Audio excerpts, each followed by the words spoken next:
Olá, aluno, olá, aluna, tudo bom com vocês? Espero que todos estejam bem. Aqui é Alfredo, professor de ensino religioso da Escola Barão da Rifane, e hoje nós vamos fazer a semana 4. Nas unidades temáticas, nós vamos ver as crenças religiosas e filosofias de vida.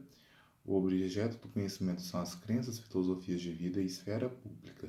Na habilidade, vamos discutir a presença religiosa, como ela atua no cenário político contemporâneo brasileiro. O tema da aula é: tudo bem misturar política e religião? Então a gente já sabe o que é aquele Estado laico, né?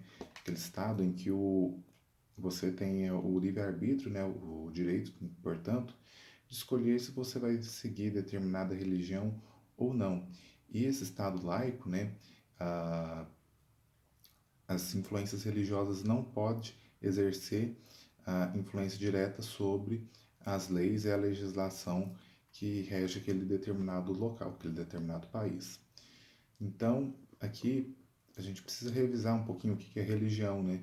Ela é uma palavra que pode ter vários sentidos, que pode se referir ao seu contato pessoal com uma ou mais divindades, mas também tem sentido de identidade. Quando alguém diz que é cristão, muçulmano, candomblessista, a pessoa está dizendo mais do que sua fé. Ela está falando sobre sua identidade, sobre sua forma de ver o mundo e compreendê-lo. Já a política, ela é, para a gente entender, ela vem de origem grega, polis, que quer dizer cidade. Política seria o cuidado da cidade, das coisas comuns, das coisas públicas. Daí ter uma atitude política é cuidar das coisas públicas, é ser cidadão.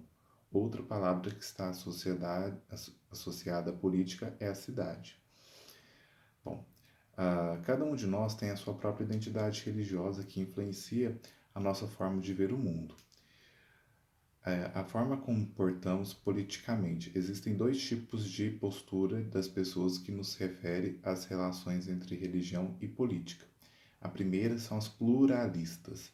Elas acreditam que a interpretação da revelação ou dos textos sagrados de uma religião pode oferecer princípios que podem ser aplicados no contexto social atual. Dessa forma, a religião inspira a política.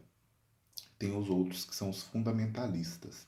Os fundamentalistas, eles acreditam na revelação ou os textos sagrados de uma religião devem estruturar a sociedade em todas as dimensões. Dessa forma, a religião determinaria a política. Então, ela determina a política. Aqui tem alguns vídeos, né, que pode dar melhor embasamento.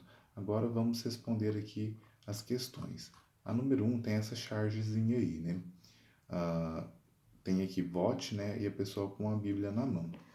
E a segunda, né? Todas as decisões políticas eu tomo, eu tenho de ler a Bíblia. Eu tomo depois de ler a Bíblia. Aí parece que tem Deus lá no céu falando assim, eu não tenho nada a ver com isso. Então vamos aqui à alternativa. As duas charges menores, respectivamente, fazem menção ao que? Marque o X na correta. A utilização de discurso religioso para obter títulos políticos e uma crítica à situação laica do país. Essa daqui é verdadeira, a gente pode marcá-la, né? Letra B. Utilização do discurso religioso para obter títulos políticos, bancada majoritariamente cristã no Senado brasileiro. Pode ser também, né? Não sei se foi diretamente a isso, mas essa é uma possibilidade que a gente também pode trabalhar com ela, né? Mesmo sendo laico, tem tantos cristãos, né? E praticantes, né? Que às vezes se baseiam na religião para poder determinar leis, o que não é uma coisa tão legal assim, né? Então, basicamente são essas duas aí. Número 2. Suponha que as afirmativas a seguir tenham sido ditas por políticos em exercício de seu cargo. Classifique suas falas como pluralistas ou fundamentalistas. Os pluralistas, eles podem utilizar ou não, né, do aspecto religioso para o contexto social. Já os fundamentalistas, eles usam, né, de fato. Não tem outra opção. Então vamos ver as alternativas aqui. Meu voto nesse projeto baseia-se na Bíblia, baseia-se no que a Bíblia ensina sobre esse assunto. Então, nesse daqui, ele está sendo fundamentalista, né? Então, já está consumado, é um fato. O segundo, né, do lado. Minha religião ensina que devo respeitar todas as pessoas. Levo esse princípio comigo e respeito mesmo quem acredita diferente de mim. Então aqui é fundamentalista, né? Ele respeita a opinião do outro, ele não impõe nada. A terceira, a Constituição Federal está errada. Todo poder emana de Deus e não do povo. Então aqui de novo é fundamentalista, né? Algo pronto e acabado. É aquele pronto. Lá embaixo, né? Agora na quarta, a Constituição Federal está certa. Todo poder emana do povo. Minha fé não é a única que existe, e todos devem ser respeitados, inclusive quem não tem fé religiosa. Ou seja, aqui está sendo pluralista. A quinta, minha religião ensina a valorizar a natureza, mas meu projeto de preservação de florestas foi feito pelo bem comum e não por causa da minha religião. De novo, está sendo pluralista, né?